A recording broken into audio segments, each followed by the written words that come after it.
Hi students, welcome to SIC Vijayawada. నేను మీ Subhash sir. మనము RRB free daily test series start చేసాం. అందులో first test and explanation complete చేసుకున్నాం. ఎవరైనా ఫస్ట్ టెస్ట్ కానీ ఎక్స్ప్లెనేషన్ కానీ రాయకపోతే వీడియో కింద ఉన్న డిస్క్రిప్షన్లో దాని లింకులు ఇస్తాను, ఒకసారి అబ్జర్వ్ చేయండి. ఇక సెకండ్ టెస్ట్ విషయానికి వస్తే మీకు టెస్ట్ నెంబర్ 2602. ఇది వచ్చేటప్పటికి మీకు ఆర్ఆర్బీలో ఉండేటువంటి అన్ని మోడల్స్ కవర్ అవుతాయి. ఎన్టీపీసీ అయినా, ఏఎల్పీ అయినా, గ్రూప్ డి అయినా, ఆర్పిఎఫ్ అయినా, జేఈ అయినా, అన్ని మోడల్స్ దీంట్లో అయితే కవర్ అవుతాయి మనకి. ఓకేనా? ఈ సెకండ్ టెస్ట్ ఇప్పటివరకు ఎవరైనా రాయకపోతే వీడియో కింద ఉన్నటువంటి లింక్లో మీకు సెకండ్ టెస్ట్కి సంబంధించినటువంటి లింక్ ఇస్తాను. ఆ లింక్ ఓపెన్ చేసుకుని డైరెక్ట్గా మీరు టెస్ట్ రాయొచ్చు.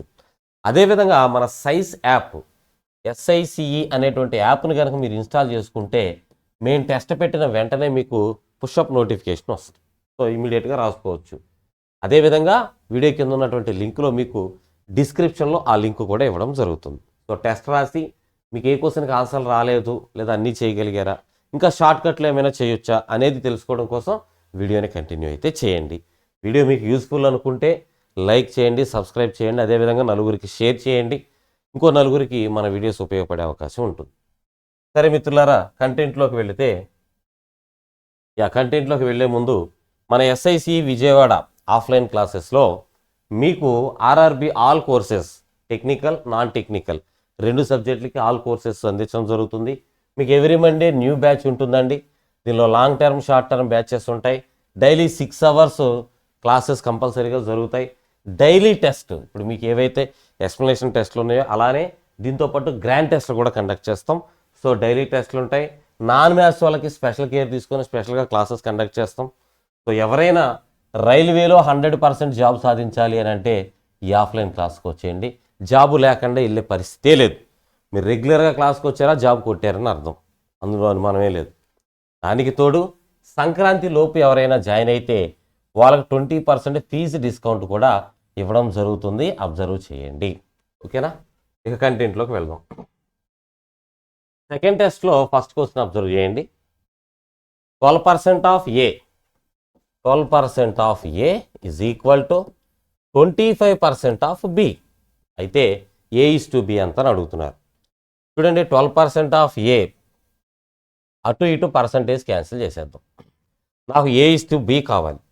ఏని ఇక్కడే ఉంచుతా, మల్టిప్లై చేస్తున్న బీని ఇటు పట్టుకొస్తే ఏ బై బి అవుతుంది. ఈజ్ ఈక్వల్ టు అవతల ఏం మిగిలింది 25 బై, ఇక్కడ ఏని మల్టిప్లై చేస్తున్న 12 ఈక్వల్ టు అవతలకి వెళ్తే డివైడెడ్ బై అవుతుంది. సో ఏ బై బి అన్నా, ఏ ఈజ్ టు బి అన్నా ఒకటేనండి. అదేవిధంగా 25/12 అన్నా, 25 ఈజ్ టు 12 అన్నా ఒకటే. ఇది మన ఆన్సర్. సెకండ్ క్వశ్చన్ చూద్దాం. The ratio of two numbers is 3:4. If first number is increased by 30 and second number is decreased by 30, then find the value of a is to b. So A అనే number 3 parts ఉంటే B అనే number 4 parts ఉందంటండి. ఇప్పుడు ఈ parts మీద మనము percentage calculate చేయాలి కాబట్టి ఏ అంటే 3 పార్ట్స్ కాదు 300 అనుకుందాం. బి అంటే 4 పార్ట్స్ కాదు 400 అనుకుందాం. ఎందుకు సార్ ఇలా రాసుకున్నారంటే దాని మీద పర్సంటేజ్ క్యాలిక్యులేట్ చేయాలి కాబట్టి 100లో ఉంటే ఈజీగా ఉంటుంది. సరే, ఇప్పుడు ఏమవుతుందట, ఫస్ట్ నెంబర్ ఈజ్ ఇన్క్రీజ్డ్ బై 30%. ఇదిగోండి, ఈ నెంబర్ 30% పెరగాలంట. అంటే 100కి 30 కదండి 30% అంటే, ఒక 100కి 30, మరి 300కి ఎంత అవుద్ది 90. సో 90 పెరుగుతుంది. అంటే ఆల్రెడీ 300 ఉన్న నెంబరు ఇంకొక 90 పెరిగితే 390 అవుతుంది. రెండో నెంబర్ సంగతి ఏంటి, second number is decreased by 30%. So second number 30% decrease అవ్వాలంటండి. 30% డిక్రీజ్ అవ్వడం అంటే 100కి 30 తగ్గాలి. మరి 400కి 430s 120 తగ్గాలి. 400లో 120 పోతే 280 అవుతుంది. ఇది కొత్తగా ఏర్పడిన నెంబర్ల యొక్క రేషియో తీసుకుందాం. 0 క్యాన్సిల్ చేద్దాం. సో ఏం మిగులుతుందండి, 39:28. అదే ఈ క్వశ్చన్ యొక్క ఆన్సర్. నెక్స్ట్ క్వశ్చన్ చూద్దాం. Salaries of 2 employees is 3:4. The first employee's salary is increased by 10 and second salary is increased by 20%. So ఇద్దరు వ్యక్తులు ఉన్నారు, first person second person. First వాడి శాలరీ 3 పార్ట్స్ ఉంటే సెకండ్ వ్యక్తి శాలరీ 4 పార్ట్స్ అంట. ఇప్పుడు 3-4 పార్ట్స్లో మనము పర్సంటేజ్ అప్లై చేయాలి కాబట్టి, సో ఫస్ట్ పర్సన్ శాలరీ పర్సంటేజ్లో ఇంక్రీజ్ లేదా డిక్రీజ్ అవుతుంది, సెకండ్ పర్సన్ శాలరీ కూడా పర్సంటేజ్లో ఇంక్రీజ్ లేదా డిక్రీజ్ అవుతుంది. అందుకని ఏం చేద్దామంటే ఫస్ట్ పర్సన్ శాలరీని 3 పార్ట్స్ అంటే 300 అని, సెకండ్ పర్సన్ శాలరీ 4 పార్ట్స్ అయితే 400 అని అనుకుందాం. ఇక ఇప్పుడు మార్పులు ఏం జరుగుతున్నాయో చూడండి. ఏం చెప్తున్నాడండి, the first employee salary is increased by 10%. So first పర్సన్ది శాలరీ 10% ఇంక్రీజ్ అవుతుందంట, అంటే 100కి 10 రూపాయలు పెరుగుతుంది. 100కి 10 రూపాయలు అన్నప్పుడు 300కి 3 పదులు 30 రూపాయలు పెరుగుతుంది. అంటే ఆల్రెడీ పాత శాలరీ 30, 300 ప్లస్ ఇప్పుడు ఒక 30, మొత్తం 330 రూపాయలు వస్తుంది ఆయనకి. రెండో పరిస్థితి చూడండి, second employee salary is increased by 20%. ఈయన శాలరీ ఎంత పెరుగుతుందంట, 20%, అంటే 100కి 20 రూపాయలు పెరుగుతుంది. 400కి 420లో 80 రూపాయలు పెరుగుతుంది. అంటే ఆయన పాత శాలరీ 400 ప్లస్ ఇప్పుడు ఒక 80, 480 రూపాయలు అవుతుంది. ఈ రెండింటికి రేషియో తీసుకుందామండి. 0, 0 క్యాన్సిల్ చేద్దాం. 3 టేబుల్ 33లో 11 టైమ్స్ ఈజ్ టు 48లో 16 times. So answer 11:16. Next question చూద్దాం. 15% of X is equal to 25% of Y is equal to 50% of Z. అయితే what is the value of X is to Y is to Z. చూడండి, ఎక్స్లో 15%, అలానే వైలో 25%, అలానే జెడ్లో 50%. ఈ మూడు equal అని చెప్తున్నాడు. ఇందులో మూడింట్లోనే ఏమైనా నెంబర్ క్యాన్సిల్ అయితే క్యాన్సిల్ చేయండి. Percentage percentage percentage cancel. 5 table ఇక్కడ 3 times cancel, 5 table 5 times cancel, 5 table 10 times cancel. So ఏం మిగిలాయి, 3x 5y 10z మాత్రమే మిగిలాయి. ఇప్పుడు మీరు ఏం చేస్తారంటే ఎల్సిఎం ఆఫ్ 3, 5, 10 క్యాలిక్యులేట్ చేయండి. ఈ 3, 5, 10కి ఎల్సిఎం క్యాలిక్యులేట్ చేయండి. ఎంత వస్తుందంటే 30 వస్తుంది ఎల్సిఎం. ఓకే, ఇప్పుడు మనం చేయాల్సింది ఏంటంటే ఈ నెంబర్ 30 అవ్వాలంటే, అంటే 330 అవ్వాలంటే దేంతో మల్టిప్లై చేయాలి? 330 అవ్వాలంటే 10తో మల్టిప్లై చేయాలి. ఆ 10 ఆన్సర్ కింద రాసుకోండి. మరి రెండో నెంబర్ 5 ఉంది, ఇది 30 అవ్వాలంటే 6తో మల్టిప్లై చేయాలి. మూడో నెంబర్ 10 ఉంది, ఇది 30 అవ్వాలంటే 3తో మల్టిప్లై చేయాలి. సో ఇది x:y:z అనేది 10:6:3 అవుతుంది. ఇది క్వశ్చన్ యొక్క answer. Next question number 5. 20% of 120 plus 10% of 50 is equal to x - 1. Then find the value of x. చూడండి, 160లో 20% అట, ప్లస్ 50లో 10% అట. ఈ రెండు దేనికి ఈక్వల్ అంటే x - 1కి ఈక్వల్ అంటున్నారు. సో సాల్వ్ చేద్దాం. 160లో 10% 16, 16 అవుతుంది. 20% అంటే 32 అవుతుందండి. ప్లస్ 50లో 10% 5 అవుతుంది, is equal to x - 1. 32 plus 5 37, -1 equal అవుతుంది, +1 అవుతుంది. అంటే x వాల్యూ 38 అవుతుంది. అది క్వశ్చన్ యొక్క answer. Next question, 10% of 980, x% of 450 is equal to 5% of 160. Find the value of x. చూడండి, 980లో 10% మైనస్ 450లో x%, అంటే దాన్ని x/100 అని రాసేస్తున్నాను, ఈజ్ ఈక్వల్ టు దేనికి ఈక్వల్ అంటే అండి 160లో 5%కి ఈక్వల్ అంట. 160లో 5%కి ఈక్వల్ అంట. సరే, ఇప్పుడు దీన్ని సాల్వ్ చేసే ప్రయత్నం చేద్దాం.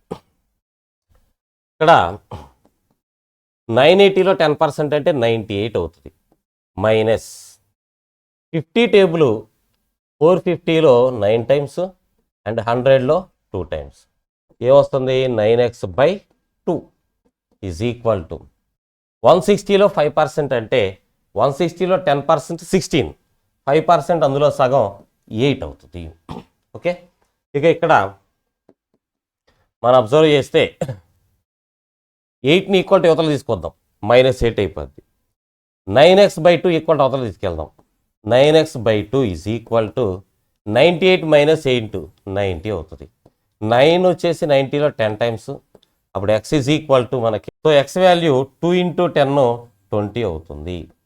అది క్వశ్చన్ యొక్క ఆన్సర్. నెక్స్ట్ క్వశ్చన్ నెంబర్ 7 చేద్దాం. The ratio of number x and y is equal to 4:5. The value of x is 20% more than z and the value of y will be how much more than z.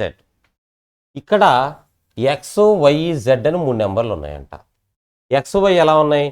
X 4 parts ఉంటే why 5 parts ఉంది అని అంటున్నాడు. తర్వాత ఇక్కడ X అనేది ఇంకొకలాగా చెప్తే ఎలా ఉందంటే జెడ్ కంటే 20% ఎక్స్ట్రా ఉంది అంటున్నాడు. అంటే ఎక్స్ వాల్యూను 120%లో చూపించాలి. 120%లో చూపించాలంటే 12లో క్యాన్సిల్ అయ్యేలా ఉండాలి కదా. అందుకని దీన్ని ఏం చేద్దామంటే మనం ఇంటూ 3 చేద్దాం.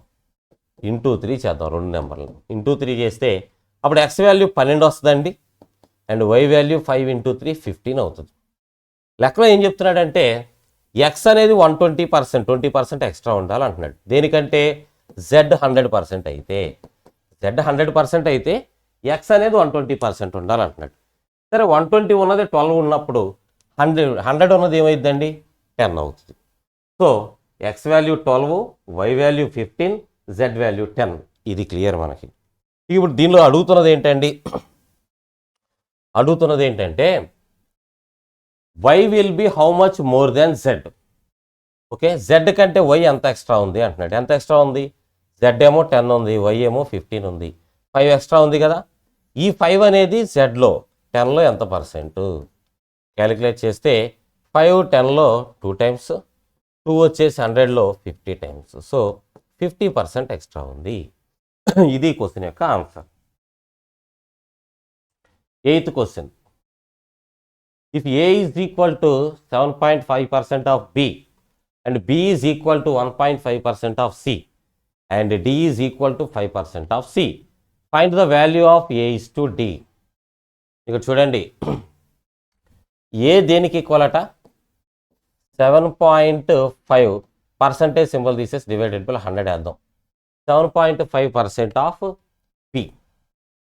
ఓకే, తర్వాత బి ఈజ్ ఈక్వల్ టు, రఫ్గా రాస్తున్నాను చూడండి, B is equal to 1.5% divided by 100 of C అని కదా అంటున్నాడు. అంటే ఇక్కడ బి తీసేసి చూడండి, బిని తీసేసి దాని బదులు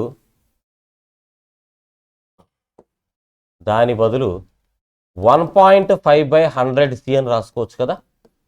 అదే చేశాను. తర్వాత ఏమంటున్నాడు? And D is equal to 5% of C. 5% అంటే 5/100 ఆఫ్ సి. నాకు సి వాల్యూ కావాలండి. సిని ఇక్కడ ఉంచి మిగతా నెంబర్ని ఈక్వల్ టు అవతల పంపిస్తే సి ఈజ్ ఈక్వల్ టు ఏమవుతుంది? డి ఇంటూ 100/5 లేదా 5/100 ఇంటూ డి అని రాసుకోవచ్చు. సో మరి మన సీక్వెన్స్లో సిని తీసేసి డి బదులుగా 100/5 ఇంటూ డి అని రాసుకోవచ్చు కదా. ఇలా నేను లెక్కలో ఇచ్చిన ఇన్ఫర్మేషన్ బేస్ చేసుకొని కన్వర్ట్ చేశాను. ఇప్పుడు నాకు క్వశ్చన్లో ఏడి ఈ 2 మాత్రమే కనబడుతున్నాయి. ఏని ఇక్కడే ఉంచుదామండి. మల్టిప్లై చేస్తున్న డి ఇటు వస్తే డివైడెడ్ బైలోకి వస్తుంది. A/D ఈజ్ ఈక్వల్ టు, ఇది క్యాన్సిల్ అయ్యి చూద్దాం.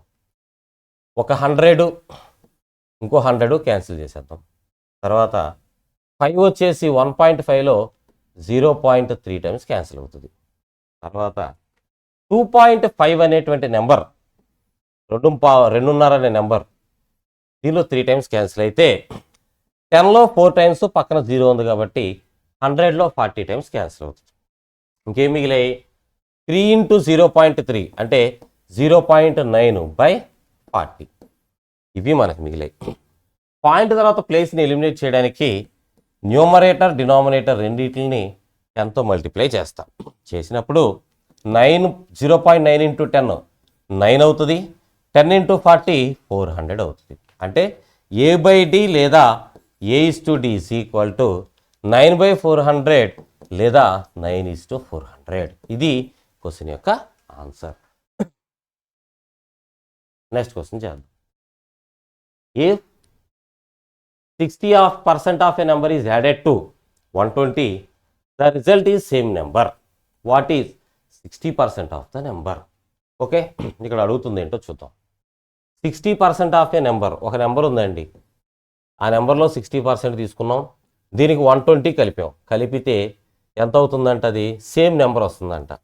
సేమ్ నెంబర్ రావడం అంటే 100% రావడం అని అర్థం. ఇక్కడ లెక్కలో చెప్తుంది ఏంటంటే ఇది 60%, 60%కి ఎంత కలిపితే 100% అవుతుంది, 40. కాబట్టి 40% అని అర్థం. 40% అంటే 120, అదే కదా. లెక్కలో ఏం అడిగాడు, 60% ఎంత ఆ నెంబర్లు అంటున్నాడు. అదే చేద్దాం. 40ని లేదా ఇలా విడిగా వేసుకుందాం. 40% అంటే 120 ఉన్నప్పుడు 60% ఎంత ఉంటుంది చూడండమ్మా. 4ని ఇంటూ 3 చేసాం, 40ని ఇంటూ 3 చేసాం 120. అలానే 16 కూడా ఇంటూ 3 చేయండి, 180. So answer is 180. Next question. If the price of rice is 30% less than price of wheat. Rice ఉంది, వీట్ ఉంది. వీట్ కనుక 100 రూపాయలు అనుకుంటే దాని కేజీ, రైస్ వచ్చేసి ఓ 30% తక్కువగా ఉండి 70 రూపాయలు ఉండాలి, అంతేనా. Approximately what percent is price of wheat more than price of rice. Okay, rice కంటే వీట్ ఎంత ఎక్కువ ఉంది, 30 ఎక్కువగా ఉంది. ఈ 30 అనేది రైస్ 70లో ఎంత పర్సెంట్, ఇంటూ 100 వేయాలి. ఇప్పుడు 0ని క్యాన్సిల్ చేస్తే 3 into 100 300/7 వస్తుంది. 7 30లో 4 టైమ్స్ క్యాన్సిల్, 28. ఇంకా 2 రిమైండర్ 20. 20లో 7 2 టైమ్స్ క్యాన్సిల్ అవుతుంది, 14. ఇంకా 6 మిగులుతుంది, 6లో పోదు కాబట్టి పాయింట్ పెడతాం. 60లో అంటే 42 పాయింట్, ఆప్షన్స్లో మనకు 42లో ఒకటే ఉంది, 42.86%. అది ఈ క్వశ్చన్ యొక్క ఆన్సర్. సో ఈ ఎక్స్ప్లెనేషన్ మీకు అర్థమైందని ఆశిస్తున్నాను. మీకు ఉపయోగపడుతుంది అనిపిస్తే షేర్, లైక్ అండ్ కామెంట్ చేయండి. ఇంకా మీరు ఏమి ఎక్స్పెక్ట్ చేస్తున్నారు మన సైన్స్ ఇన్స్టిట్యూట్ నుంచి అనేది కామెంట్ చేయండి. మేము అవి మీకు ప్రొవైడ్ చేయడానికి ప్రయత్నం చేస్తాం. Thank you for watching.